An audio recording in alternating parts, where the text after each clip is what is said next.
Excellencies, learned delegates, researchers, scientists, and students. Happy morning to one and all. It gives me great pleasure to extend you a warm welcome on behalf of TanBio R&D Solution, who has clubbed all of us for the International Conference BioYojana 2021 on current trends in biological research. BioYojana is an ideological conference conducted by TanBio R&D Solution. Our motive was to give an idea and awareness to the life science aspirants about the research and opportunities. This year, our company is hosting 5 days virtual mode conference with 20 renowned scientists around the world. To begin this day orderly, let us presence of Almighty, without whose guidance this program would have been just black and white. Now request you all give your respect to our கடவுள் வாழ்த்து and Tamil தாய் வாழ்த்து.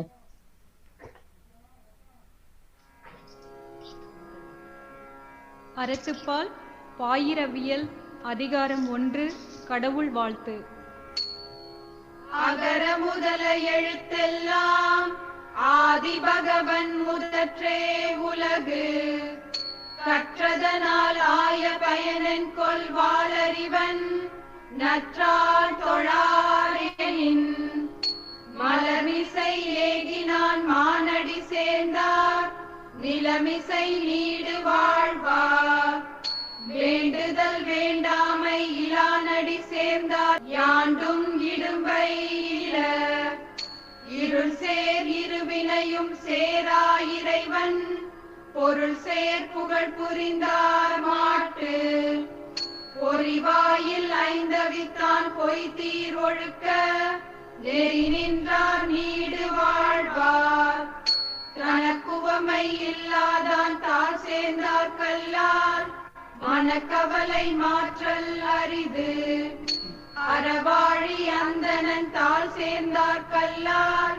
பிறவாழி நீந்தல் அரிது கோளில் பொறியின் குணமிலவே என் குணத்தான் தாளை வணங்கா தலை பிறவி பெருங்கடல் நீந்துவர் நீந்தார் இறைவனடி சேராதார்.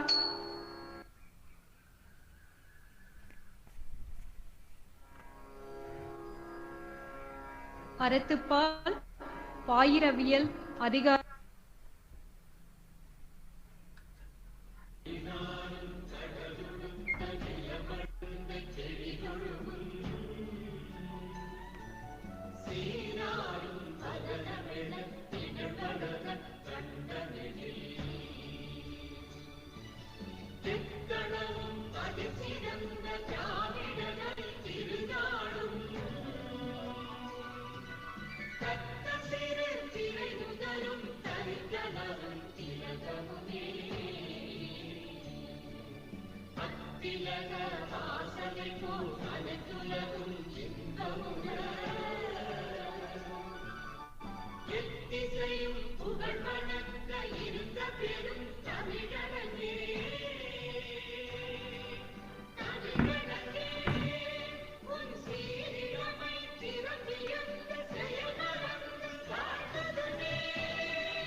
Thank you so much all. Education is a passport to the future for tomorrow belongings to those who prepare it for today. Education is the most powerful weapon we can use to change the world. Here comes the person who has shaped his career in life science. More than 10,000 candidates were benefited from his technical programs and services, and he developed various divisions in TanBio R&D Solution and reached a number of milestones. He is running a specialized research team called TanBio Research Team and trained more than 174 students at free of cost. Thus, to formally begin the gathering, may I now invite our scientist, Dr. Purushothaman Balakrishnan, the founder, CEO, and scientist of TanBio R&D Solution.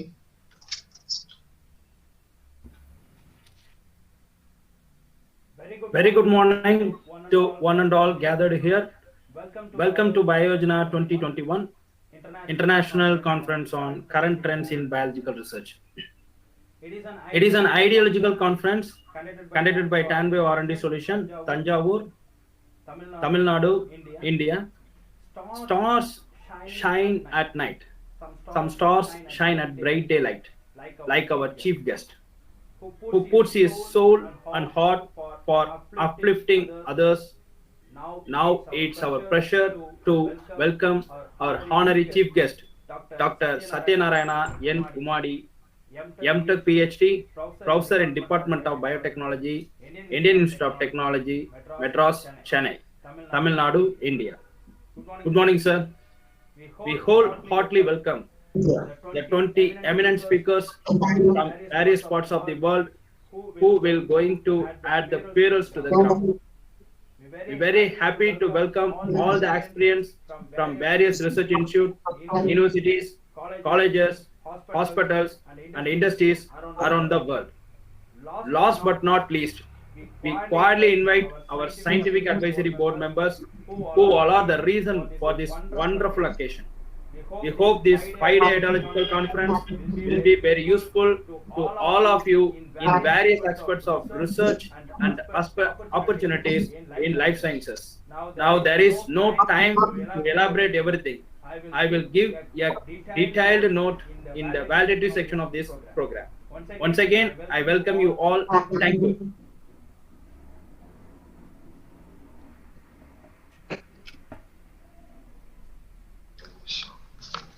Thank you, sir, for your kind words of welcome that will make our guests feel more special present here. If your action inspires others to dream more, learn more, and become more, you are the leader.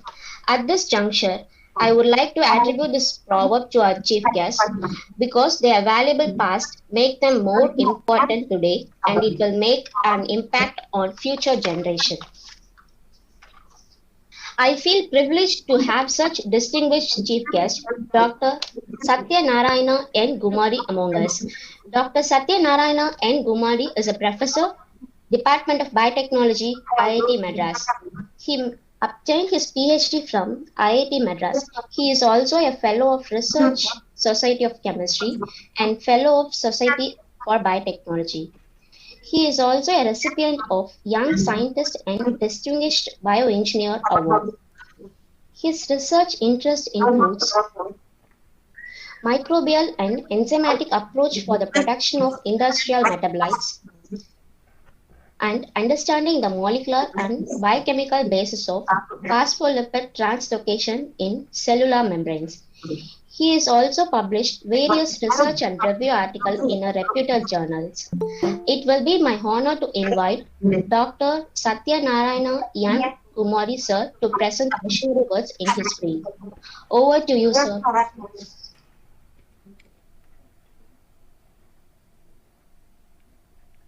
So, good morning to all. Is my audio clear? Can you hear very my voice? clear. Yeah, it's very clear, Professor. Okay, so good morning to all. So at the outset, I would like to thank the organizers of BioYojana 2021 for organizing a wonderful event titled International Conference on Current Trends in Biological Research. So I appreciate and thank all his team for organizing such a wonderful event. So it basically creates awareness to a lot of young minds in the country on biological research. I appreciate Dr. Purushothaman, founder and CEO of Tanbay R&D Solutions, for their hard work and this kind service to the society, which will benefit most of you. So mostly I'm also honored to be part of this workshop and also given a chance to talk at the inaugural function. I must also thank Dr. Kumaran, Dean Academic Research, Periyar Maniamma University, for referring me to Dr. Purushothaman. Hope Kumaran also is there in the meeting now. Good morning, I'm there. Good morning. So as most of you know that biology is mostly relevant to students pursuing medicine, at least during my days. Okay, so otherwise most of the people who are doing engineering, so they don't even bother to look at the biology. But nowadays things have changed, and now I think many IITs and ITs, they made compulsory biology course for engineering students to study. The reason behind this is that biology is very helpful for engineers to solve real life problems, and these problems are increasing exponentially in due course of time. So some of the examples, which I would like to share with young people is that uh, uh, biology and biotechnology played a very, very crucial role in terms of chemical industries, which used to be operate at very harsh conditions of temperature, pH, toxic catalysts. We used to do it. So these have been completely replaced. For example, amino acid resolution. Okay, so which is quite expensive using a chiral chromatographic columns. So this has been completely replaced by an enzymatic process. Similarly, the chemical pesticides has been replaced by biopesticides and biofertilizers, which have been extensively used in European countries. And many of the antibiotic production has been completed to the biological process where you can produce them very efficiently. And harsh treatments in chemical industries like bleaching, fiber softening, fruit juice clarification. So all this has been replaced chemical process by biotechnological routes. Okay. So not only in the chemistry and chemical engineering, so biology has been played an extensive role in other areas of engineering. For example, so take ocean and petrol engineering. So microbiologists play a very important role in terms of recovering oil from oil wells. So people call this as a microbial enhanced oil recovery, MEOR. And also biofouling is one of the major problem for the ocean engineering people. So the microbial attached to the surfaces of the structures in the sea and ocean, so it causes a lot of problems, biocorrosion and all. So people try to do extensive research, and it's about few $1 billion research works are going on those areas. And if you look at it, computer science, I think most of you are now aware of these keywords, big data analysis in bioinformatics. Okay, so it includes the data information, huge data information from a lot of gene expression data from typically related to human diseases, DNA sequencing data, protein sequencing data, and DNA protein interaction data. So it's very, very quite challenging for people to work on these areas to segregate this data first of all, and then make it to a meaningful information. So, and this lead to a new area further, which is going on now, which is called as data mining and machine learning have been evolved these days. So where biologists have a very crucial role to interpret the data and understand the information. And even in case of electrical and electronics, so biology plays a very important role in development of biosensors. Especially the need for sensors is to measure and analyze the metabolites formed during fermentation process. Okay, so online measurement of protein and other important metabolites like glycerol, ethanol. So this has been being quite challenging in field of electronics. And of course, we have a lot of what do you call works going on the various biomedical instrumentation in the country. Okay, so apart from that, I would also say that so as a biologist, we should also keep in mind with a lot of our Indian traditional medicines from medicinal plants. So we have a lot of information, okay, but the problem is that we don't have very quantitative data to see what exactly the molecule is doing. Does it require any interaction between a group of molecules to perform action? So for example, we all know that Cabazole is good, it's preventive. So Cabazole has more than 6, 7, 8 herbs are there. So 7, 8 herbs with when you do extract, so you have a lot of compounds. Okay, is it a single molecule is doing their thing, or it's a group of compounds are doing it? So this kind of data is completely lacking in our country. I think it's the right time. Many young people should start working on that and do thorough systematic study on these aspects. So which will lead to a very useful products to the country. So other than that, so I advise all the students and scholars present here. So if you want to excel in the field of biological sciences, so biology itself is not sufficient for you. and two more subjects is very important. So you have to make a very strong foundation in terms of biochemistry and mathematics. So these are very important. So without biochemistry, it's very difficult to design new experiments, design new assays.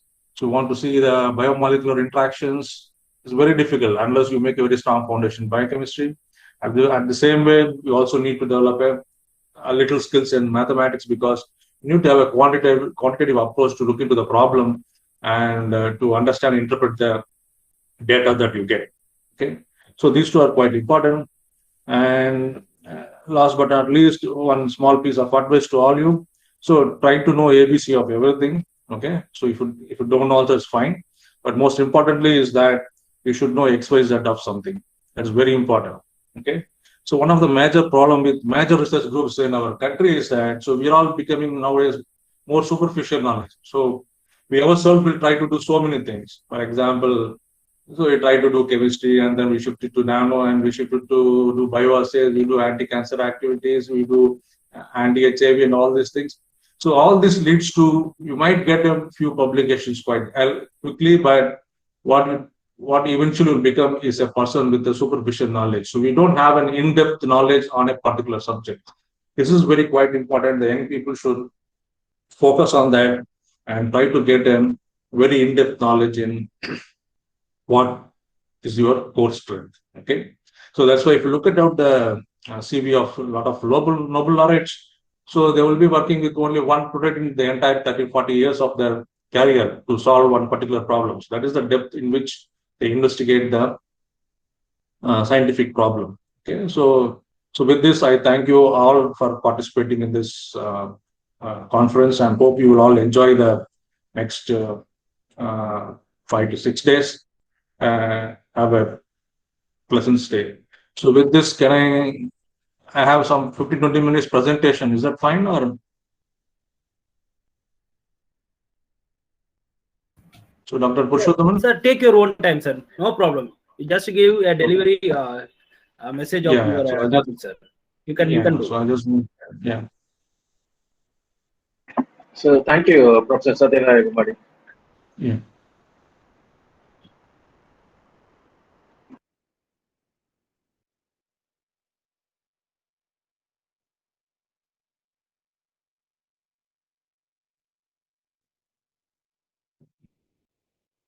So is my screen visible now? PowerPoint? Yes, sir. Visible, sir. Yes, sir. Yeah. Okay. So in next 22-25 minutes, I will briefly give you a highlight about fermentation technology for value-added compounds. So basically, I'm going to give an understanding how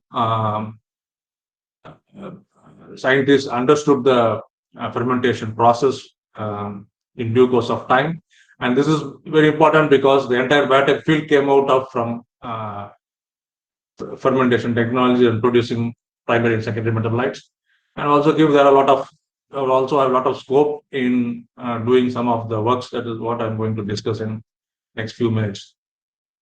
So as you know that, so fermentation is not a very new technology. I think this is a picture taken from one of the walls of Nakhte's tomb in Egypt. So if you look at here, so this is a very good way of explaining the pictorial explanation of the fermentation process. So in those days, fermentation means primarily refers to the fermentation of production of alcohol. So if you look at this picture, so you see the people pluck the grapes from the grapevines, and then so they put it in a tub, and then they crush them with their legs, and then you could see that grape juice coming out here, and they collect the grape juice and they store at them. So while before storing, they used to add something called starter culture. That is what we know now. But at those days, people doesn't know what they used to add. But so after some time, they used to get wine or ethanol. Okay, so they always feel at those days, that fermentation, this is a process, something which is related to the death and decaying of vegetable matter or other matter, because you used to get a kind of foul smell while doing all these operations. So this is the kind of belief that they have. So Louis Pasteur is the one first who demonstrated that the rotting of food materials is nothing but the microbes present in the air by using his fan flask experiment. And then he also showed that in the fermentation process, there are yeast cells are growing it out. So he published a paper at 1857, and he defined that fermentation is nothing but associated with the life and structural integrity of yeast cells. Okay, it's not related to the death and decay as people used to believe those days. And he also made a very clear point that so it's not life and structural integrity, which actually what is meaning is that each cell is a living organism. It's not something getting decayed there. And during the course of fermentation, these cells are multiplying and they're growing then in a large number. Okay. So people always should keep in mind that so whenever you give a carbon and nitrogen source enough nutrients to the organism will try to utilize them and simply they'll try to multiply themselves and expand their population. So in due course of time, you may get product of your interest or you may not get product of your interest. So it is the responsibility of us scientists who should understand how this organism is behaving